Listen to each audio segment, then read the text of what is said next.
Salam sukacita untuk kita semua di mana saja berada. Tuhan memberkati. Saudara dan saudari yang terkasih di dalam nama Tuhan kita Yesus Kristus. Pada saat Yesus tergantung di kayu salib, Yesus mengeluarkan 7 sabda yang dikenal dengan 7 sabda Yesus di salib. Salah satu sabdanya adalah sudah selesai. Sudah selesai adalah terjemahan dari bahasa Yunani, yaitu dari kata tetelestai. Kata tetelestai ini mengandung makna teologis yang mendalam, maka perlu dikaji, dipahami, dan dihayati dalam kehidupan sehari-hari sebagai pengikut-pengikut Kristus. Lewat video ini, saya akan menyajikan makna teologis dari sabda Yesus, yaitu tetelestai, menurut ajaran Gereja Katolik atau menurut pandangan Gereja Katolik sebagai berikut. Tetelestai, sabda Yesus di salib yang mengubah segalanya.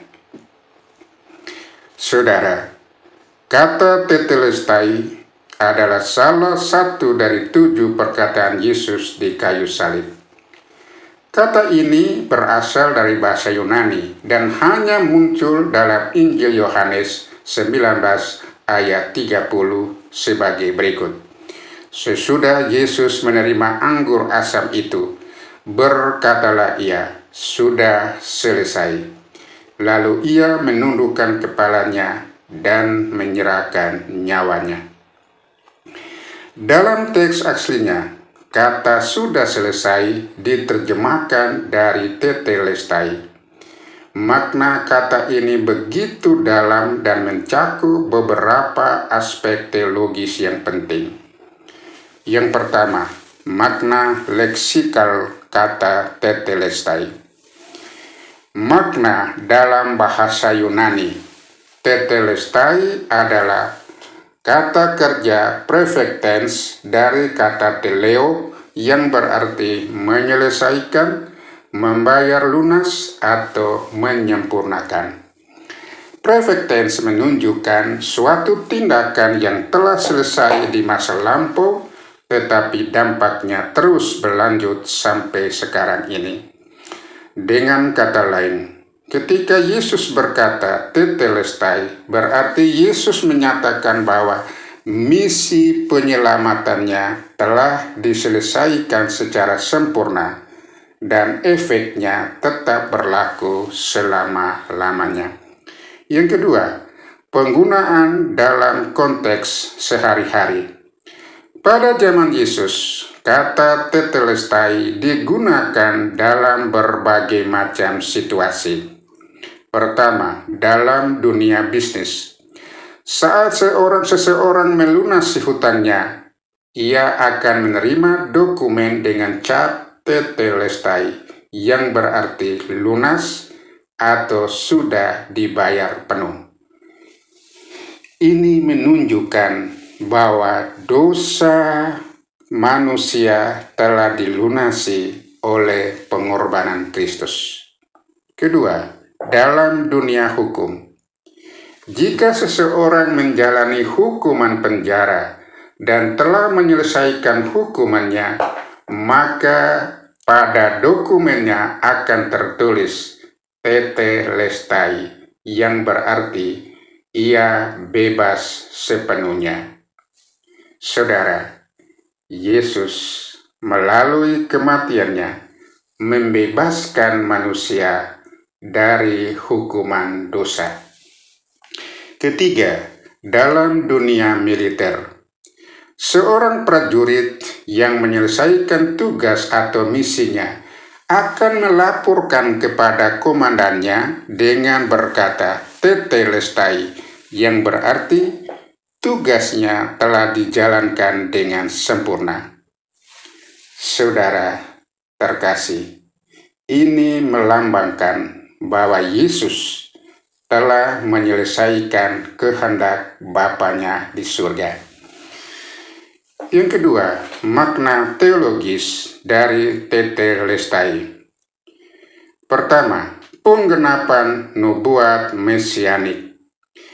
Yesus mengucapkan tetelestai untuk menunjukkan bahwa semua nubuat perjanjian lama tentang Mesias telah digenapi. Beberapa nubuat yang digenapi termasuk Yesaya 53 ayat 5-7. Ia tertikam oleh karena pemberontakan kita. Mazmur 22, nubuat tentang penderitaan Mesias di kayu salib. Daniel 9 ayat 24-27, nubuat tentang penghapusan dosa melalui pengorbanan Mesias. Yang kedua, pengorbanan sempurna untuk menebus dosa. Ketiga, kemenangan atas dosa dan kematian. Yang keempat, keselamatan yang sudah selesai. Saudara dan saudari yang terkasih, ucapan tetelestai dari Yesus di kayu salib bukan hanya sebuah pernyataan historis, tetapi juga memiliki dampak spiritual yang abadi bagi kita. Pertama, dosa kita telah diampuni sepenuhnya. Tidak ada lagi tuduhan yang bisa menjatuhkan kita karena Kristus sudah membayar lunas. Kedua, keselamatan bagi kita sudah pasti. Kita tidak perlu lagi berusaha untuk mendapatkan keselamatan, karena itu adalah hadiah dari Yesus. Ketiga, kemenangan atas maut dan iblis sudah dikalahkan atau diberikan. Hidup kita bukan dalam ketakutan, tetapi hidup dalam kemenangan Kristus. Ketika Yesus berkata tetelestai, itu berarti tidak ada lagi yang perlu ditambahkan atau dilakukan untuk keselamatan kita. Semuanya sudah selesai, sempurna, dan berlaku untuk selama-lamanya. Dari uraian di atas ini muncul pertanyaan, yaitu apakah makna teologis tetelestai meniadakan purgatorium? Makna teologis dari tetelestai memang menegaskan bahwa karya keselamatan Yesus di salib sudah sempurna dan tidak perlu ada tambahan pengorbanan lain untuk menebus dosa manusia. Namun hal ini tidak serta-merta meniadakan doktrin purgatorium dalam ajaran Gereja Katolik. Berikut ini adalah penjelasan teologisnya. Pertama, tetelestai dan pengampunan dosa. Ketika Yesus berkata tetelestai yang artinya sudah selesai, ini berarti bahwa satu, penebusan dosa sudah tuntas.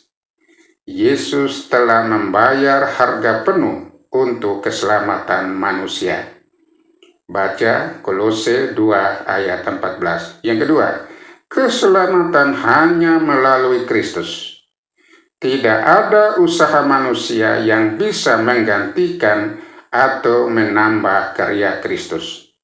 Namun, ini tidak berarti bahwa setelah seseorang menerima pengampunan dosa, ia otomatis langsung masuk ke surga tanpa konsekuensi dan pemurnian lebih lanjut. Saya ulangi lagi. Tidak ada usaha manusia yang bisa menggantikan atau menambah karya Kristus. Namun, ini tidak berarti bahwa setelah seseorang menerima pengampunan dosa, ia otomatis langsung masuk ke surga tanpa konsekuensi dan pemurnian lebih lanjut. Yang kedua, apa yang dimaksud dengan purgatorium? Purgatorium adalah ajaran Gereja Katolik tentang proses pemurnian jiwa setelah kematian bagi mereka yang meninggal dalam keadaan rahmat tetapi masih memiliki noda dosa ringan atau venial atau akibat dari dosa yang belum disucikan sepenuhnya. Ajaran ini didasarkan pada 1 Korintus 3 ayat 13-15. Pekerjaan masing-masing orang akan diuji dengan api. Jika pekerjaannya terbakar, ia akan menderita kerugiannya, tetapi ia sendiri akan diselamatkan. Matius 12 ayat 32. Yesus mengatakan bahwa ada dosa yang tidak akan diampuni di dunia ini maupun di dunia yang akan datang, mengindikasikan bahwa ada pengampunan setelah kematian. 2 Makabe 12 ayat 46. Yudas Makabe berdoa bagi orang mati agar mereka dibebaskan dari dosa. Saudara, purgatorium bukanlah tempat hukuman, tetapi tempat pemurnian bagi jiwa yang masih perlu dibersihkan sebelum masuk ke dalam kekudusan Allah di surga. Yang ketiga, apakah tetelestai bertentangan dengan purgatorium? Jawabnya tidak. Sebab tetelestai berbicara tentang keselamatan dan penebusan dosa, sementara purgatorium berbicara tentang konsekuensi dosa dan pemurnian. Yesus sudah menebus dosa manusia, sehingga mereka yang percaya kepadanya dijamin masuk surga. Namun, akibat dosa masih ada, misalnya seorang yang bertobat tetapi belum sempat melakukan penitensi atau masih memiliki keterikatan dengan dosa, maka jiwanya perlu dimurnikan terlebih dahulu sebelum masuk ke hadirat Allah. Saya memberikan analogi sederhana sebagai berikut. Misalnya, seorang anak memecahkan jendela rumah orang lain. Lalu orang tuanya membayar penuh biaya perbaikannya. Itu yang dinamakan tetelestai. Tetapi anak tersebut tetap harus meminta maaf dan belajar untuk bertanggung jawab. Dengan demikian, dosa sudah ditebus oleh Yesus, tetapi proses pemurnian jiwa tetap diperlukan sebelum seseorang bisa sepenuhnya masuk ke dalam kekudusan surgawi.